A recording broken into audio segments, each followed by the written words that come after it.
I am recording a song every month for this year in the hopes that I become a good songwriter. And I just finished my 4th song, which is called Burning Out. So I just want to make a quick video on how I made this song and some of the lessons that I've learned along the way in case you're trying to be a songwriter or if you're just interested in this process. So this is the Logic file for my new song, Burning Out. I'll play it a little bit for you here.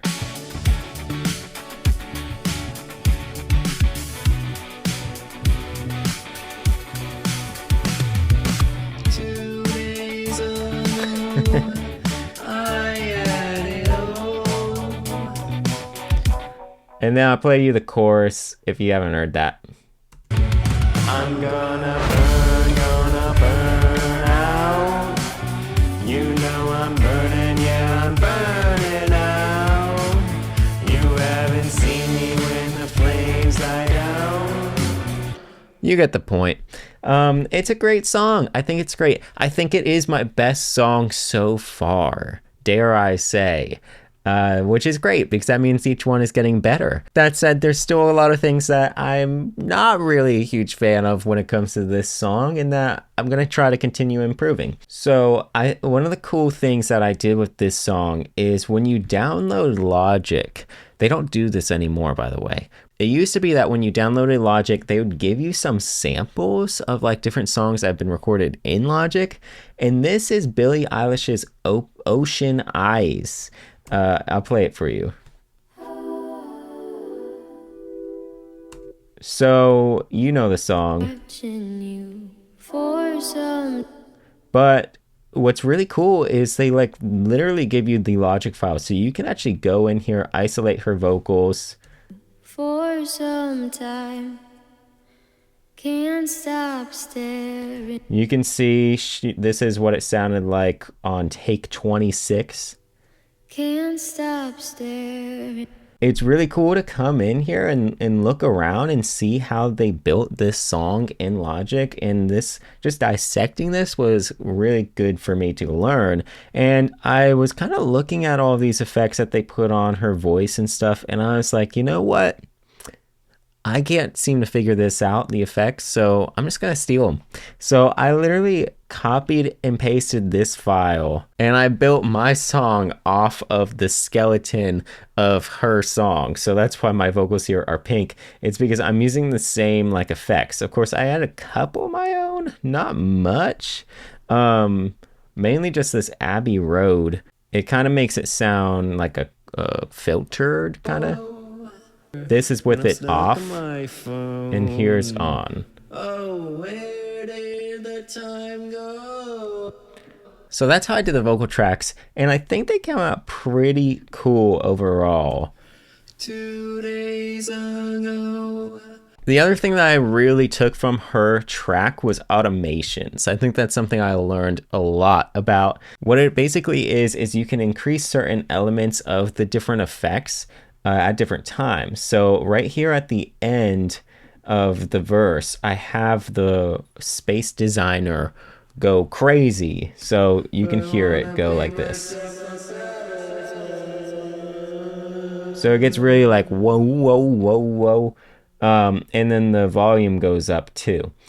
So that's something I messed around a lot with. And I think it's like a small thing, but it added a lot of polish to the song. I'm gonna pick myself up out of the mud.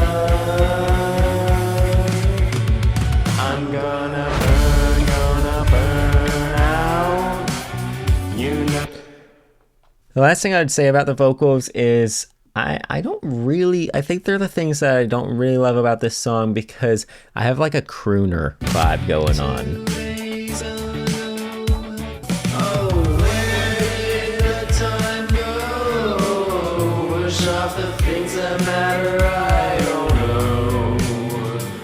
It kind of feels like this like, I don't know, just this old song type of vibe, like you're on the Titanic or something. There's this band I remember looking at a long time ago, like when I was a kid, I'd watch these things. It's called Postmodern Jukebox. Basically all they do is take popular songs and then they do covers of them in like oldie style. Cause you know I'm all about that bass, and no trouble. I'm all about that bass, and no trouble. They're pretty cool. They dress up for it. They do the whole thing. And this song to me kind of feels like I'm doing that a little bit, and I don't like it. But what is okay about that is it did make it easier to sing in a way. Like adding just a little bit of that style made it so I wasn't struggling with singing. I've been trying to take vocal lessons. I was taking tons of vocal lessons last month to just try to get a little bit better at singing. While I don't think I'm like the perfect singer yet, it did make it a lot easier to record this song because I wasn't trying to do take after take after take. I just kind of went with it, and I was able to record the song a lot faster than I have in the past. I'm gonna pick myself up out of the mud. I'm gonna burn out. Now, overall, this song is pretty simple. We got those vocal tracks. This is a guitar riff. This second guitar riff here is just playing those power chords.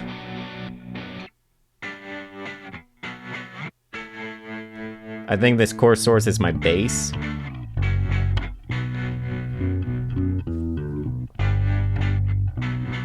Now I've got some synth going on in the back.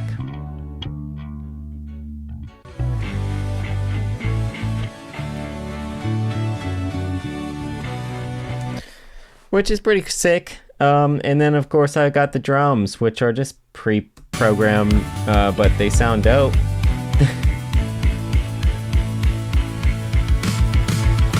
I'm gonna burn out. Oh, I forgot about the solo. Here's a solo. It's just me playing on my guitar, my little green guitar that's in the album cover. It's like a Japanese Taisco guitar. It's like probably worth like $25. I love doing guitar solos that are just awful, and then I put this Galaxy tape delay on it and just like as much shredding as I can, and then it sounds cool. But yeah, this is my favorite part right here. This drum. You haven't seen me when the flames die. Add a little woo at the end there.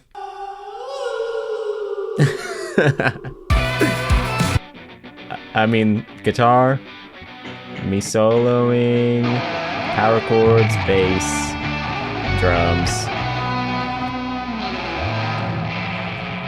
That's it, man. That's it. That's all you need. Honestly, every time I tell someone I'm recording a song once a month, they're like, what? Whoa, how? That's crazy. And I don't know, like I could record a song in front of you right now. Maybe I should do that for a video. Let me know if you want to see me do one. Maybe I'll do a live session because it just doesn't take that long. Like you lay down a guitar track, you lay down a freaking drum track, and you lay down a bass track, and then you slap some vocals on top. Like I can record a song like 5 minutes. It's just a matter of like how good you want the song to be. But like the guitar tracks, like I don't even do 2 takes on this stuff. I just jam through the whole thing. Same with the bass. Like if there's a glaring obvious part where I'm like super off time or something, I'll retake it. But you can see like I only did retakes right when like the chorus meets the verse, and like I switched things up there. Let's see why I did this. What did I do the first time?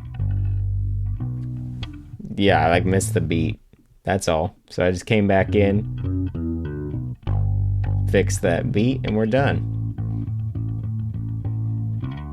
This is the music video. The things that matter, I don't know. Oh, I'm not who I was. Which looks really cool, but it's honestly like it took me like 5 minutes. It really did not take much time at all either, because all I did was a basic multicam in Final Cut. So if you've never edited anything before, like this is like the easiest way to make something look cool. I took, let's see, 1, 2, 3, 4, 5, 6, I record the song with 6 different camera angles, but really I just record the song 6 times with the same camera.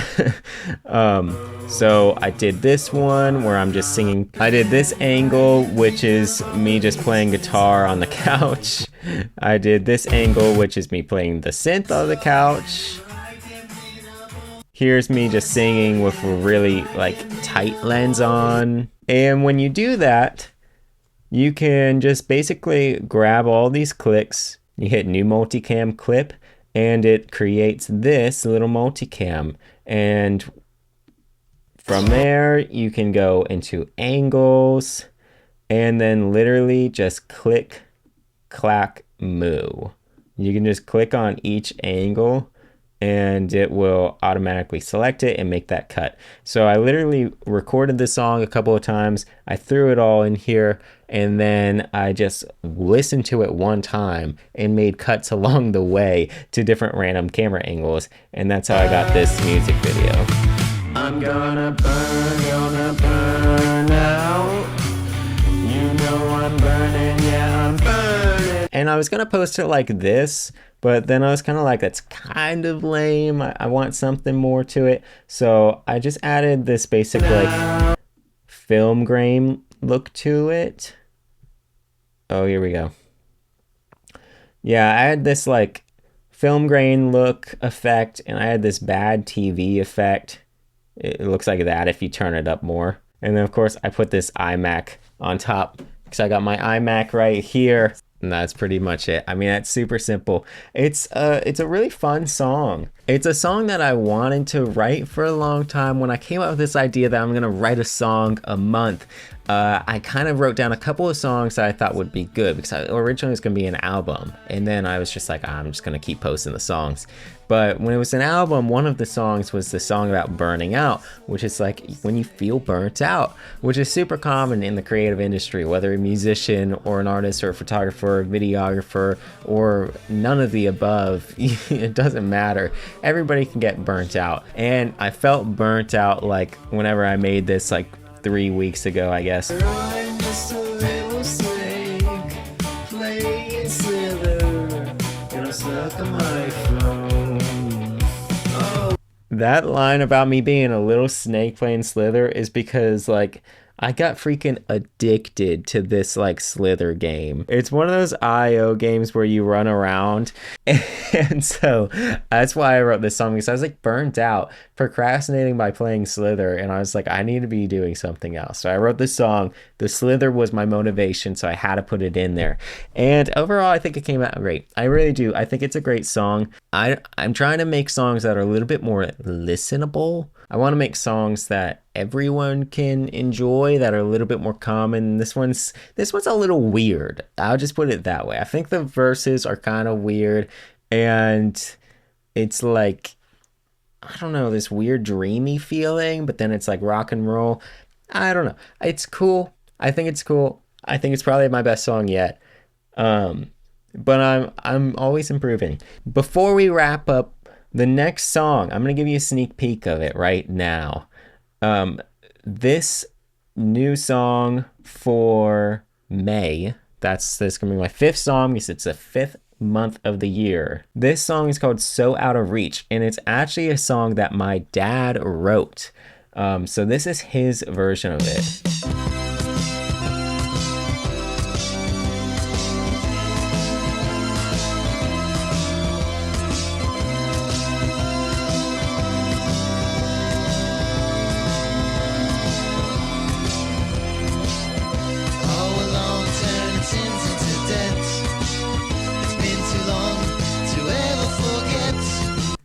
I'll pause it there. So he wrote this song and he knows that I'm on this mission, and he was like, Grayson, I have all these songs that I wrote back in 1982 that were like so close to being done, but they were just kind of left as demos.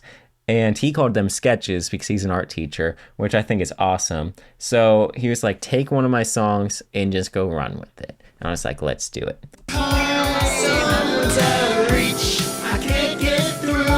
Someone's out of reach. I can't get through. Someone's out of reach. I can't get. So I've taken it, I've remastered it, I brought it back to the future, and now we are working on this song. I recorded some custom piano for it, with a real upright piano.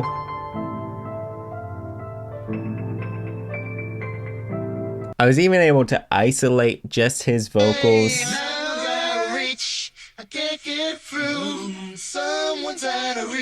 So now it's kind of like him and I are doing a duet, starting back in like 1982 and coming to 2026, which is a really wild thing to do. So that's all I'm going to show you. I'm not going to show you anymore. It's really cool, really fun project, and I'm really excited for May, for the 5th song of the month. I got to finish it, but I still got a little bit of time, and he did all the hard work for me. So if you like this video, if you like the song, go listen to it. Spotify, Apple Music, YouTube Music, Pandora. And if you like the video, please hit the subscribe button and check out the other songs that I've written, and hopefully they'll keep getting better, and hopefully you keep listening to them. I'm sure gonna keep making them.